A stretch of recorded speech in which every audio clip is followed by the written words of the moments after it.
Pak Yudhistira, kita akan memulai tutorial singkat tentang ELISA sebagai media pembelajaran online saat kesiapsiagaan terkait COVID-19 ini. Pertama, kita masuk ke peramban kita, browser kita. Saya sarankan seperti yang lainnya memakai Google Chrome ataupun Mozilla Firefox. Kita masukkan elisa.ugm.ac.id. Kita akan masuk ke tampilan ini. Segera klik login ELISA. Pilihlah Bapak Ibu yang sudah memiliki akun email UGM, pilihlah SSO UGM. Masuk di sana.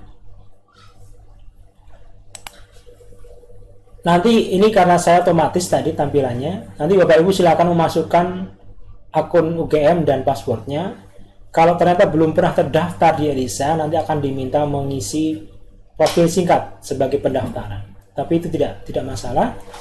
Di sini tampilan awal ELISA sederhana. Ini 18 fakultas yang ada, yang di dalamnya sekian banyak komunitas, atau bahasa ELISA untuk kelas adalah komunitas. Kita bisa lihat misalkan hukum ada 164 komunitas terdaftar di hukum. Dan disinilah yang Bapak Ibu nanti sebenarnya melakukan pengelolaan ELISA secara penuh. Yang perlu dilakukan pertama adalah masuk ke profil kita.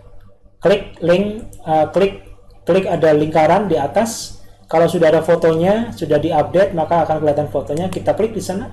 Apa yang perlu dilakukan ketika sudah masuk ke profil? Maka paling pertama adalah Bapak Ibu silakan membuat satu komunitas, yaitu kelas yang Bapak Ibu ampu. Klik plus komunitas di sini, buat komunitas baru. Sebutkan namanya, misalkan hukum lingkungan C tahun 2020 semisal. Ada pilihan terbuka atau tertutup. Pada dasarnya terbuka atau tertutup lebih kepada akses kepada materi, belajar, diskusi, dan lain-lain. Saran saya jelas untuk mata kuliah yang sudah jelas anggotanya, kita bikin tertutup. Langsung disimpan. Di sini kita langsung masuk ke halaman hukum lingkungan C 2020. Bagaimana mengetahui ini? Atau kita cukup kembali lihat ke komunitas saya. Oh, inilah hukum lingkungan C 2020. Komunitas yang baru saja saya bikin tersebut. Kita masuk lagi ke sana. Di sana ada tampilan balai-balai. Pada dasarnya itu beranda. Bahasa formatnya yang digunakan oleh ELISA adalah balai-balai. Pada dasarnya beranda sebagai depan, sebagai pintu depan dari komunitas ini. Di sini ada nilai, anggota, dan kelola. Saya sarankan untuk kelola dulu yang kita cek di sana. Kita mengedit di sini. Mengedit terkait dengan misalkan password. Jika tertutup yang kita pilih, maka tidak semua mahasiswa bisa langsung mendaftar.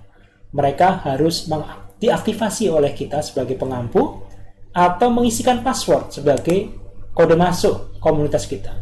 Katakanlah saya bikin password jangan tanya. Maka selama mahasiswa memiliki password jangan tanya, maka mahasiswa akan bisa masuk ke komunitas ini. Dan ini akan lebih mudah, lebih baik karena akan memudahkan Bapak Ibu semua tanpa perlu memverifikasi satu demi satu. Setelah itu kita akan kembali di sini. Pada dasarnya yang sebelah kiri ini adalah namanya ruang, kolom ruang. Ruang merupakan istilah ELISA untuk topik pembelajaran. Sebagai contoh, saya tambahkan di sini, tambah ruang pengantar dan konsep hukum lingkungan. Saya tambahkan di sini. Akan muncul satu ruang baru di sini. Saya kembali ke balai-balai dulu. Pada dasarnya balai-balai itu akan menunjukkan beranda. Di sini ada ruang-ruang yang akan sesuai dengan topik yang Bapak Ibu kendaki dalam perkuliahan. Capaian pembelajaran ini lebih kepada deskripsi singkat dan tujuan singkat dari mata perkuliahan ini. Ini gambar ini bisa diedit, bisa disesuaikan dengan gambar yang Bapak Ibu sukai. Dan di sini untuk menunjukkan siapa dosennya dan kalau ada asisten, sehingga akan memudahkan komunikasi dengan mahasiswa. Kalaupun ada anggota sekian banyak, nanti dari beranda pun akan muncul di sini anggotanya siapa saja. Dan Bapak Ibu bisa mengundang. Kalau mengundang di sini ada dua mekanisme. Mekanisme konvensional jelas kita menyebarkan atau kita membagikan nama kelas kita, Hukum Lingkungan C 2020, agar mahasiswa nanti mencari dan kemudian kita sebarkan melalui media, melalui piranti pesan, entah WhatsApp, entah Line, ataupun mekanisme yang lain. Atau kita juga bisa mengundang melalui alat email yang mereka miliki. Kita kembali tadi, pengantar dan konsep sebagai ruang baru yang saya tambahkan. Nah, di sanalah pada dasarnya ruang yang digunakan oleh Bapak Ibu semua untuk menyampaikan materi pembelajaran, memberikan bahan ajar, menyampaikan tugas, maupun kuis dan sekaligus penilaiannya. Tugas dapat mandiri maupun tugas kelompok. Di sini kita akan bicara deskripsinya, lebih kepada bicara tentang gambaran singkat tentang topik tersebut. Diskusi Bapak Ibu bisa menambahkan topik diskusi tertentu. Materi belajar bisa diunggah maksimal 100 MB per satu berkas. Jumlah yang akan cukup nyaman bagi Bapak Ibu untuk mengubah file. Dan pilihan filenya bebas, untuk dosen bebas. Kita mau mengirimkan, misalkan saya mengirimkan ini 3 mega, langsung saja diunggah, tidak ada masalah, akan mudah. Maksimal 100 mega, entah video, entah file Excel, entah dokumen, entah PDF, entah PowerPoint, entah gambar, itu sangat dimungkinkan di sini. Dan maksimal 100 mega per uploadnya. Link eksternal bisa menambahkan, semisal saya mau menambahkan berita di satu media, misalkan katakanlah ada media di Kompas, saya cukup kopikan di sini, saya kasih URL-nya, saya sampaikan berita Kompas 1, misalkan seperti itu, tambah, dia akan segera muncul di sini, langsung ke link media yang tadi kita masukkan. Kita bisa juga menambah tugas. Tugas di sini tugasnya apa? Misalkan ada file yang perlu kita lampirkan, maka kita pilih file di sini. Terus kita bisa menentukan waktunya, berapa lama tugas itu dimulai dan dilaksanakan serta kapan pengumpulannya. Dalam hal mahasiswa mengumpulkan lebih dari tanggal yang kita tentukan di sini, maka tidak akan tercatat sebagai penilaian di dalam penilaian. Inilah termasuk salah satu hal yang menjadi alternatif untuk pelaksanaan ujian tengah semester jarak jauh di tengah kesiapsiagaan COVID-19 ini.